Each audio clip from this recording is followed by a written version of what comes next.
Canto matas de mendula bis, ia preguntau su babbo che stien de lontananzia.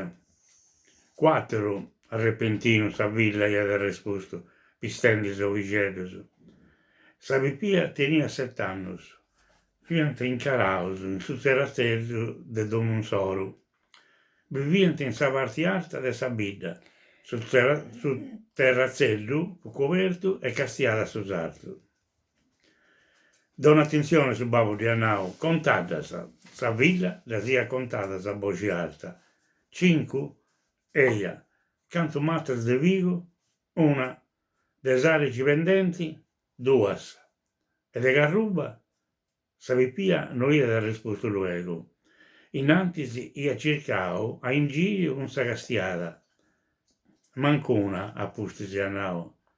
Brava, iant a riso. Si viant a Zezius. Di aici comenza su giogu. Lu vaiant donne a mengiano, appusti si ghiant a smurzao con caffè latte, pistocos e marmellata de cilesa. Su spazio si ghiat con su libro Is fabulas de Esopo, un'edizione beccia con xilografias venezianas de su 1492. S'indiant essi vesaus sceti e sora de brande. Sa famiglia, accorrada in domo per su coronavirus, iat agattau una maniera fragile de passare su tempus.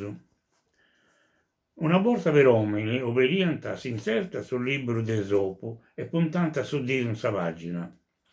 Ligiant a voce alta e spagus rigas de sa fabula gatada e inventendi, depiant a maniare su conto o pretiendi situazioni nuovas o ammustendidu con atras fabulas. Cussu mengianu fu toccà su babbo. S'omine tenia uns 50 annos e fu professore de latino e greco in un liceo de Castello. Ia serrau os ovos e ad aperto sul libro.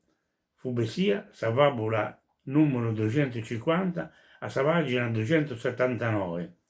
Su Zorondello, Sarru e su Gau. Seus pronto, senorica, e andò su babbo. Eia, e ha risposto sa pia pregiata, e mamma non benedi?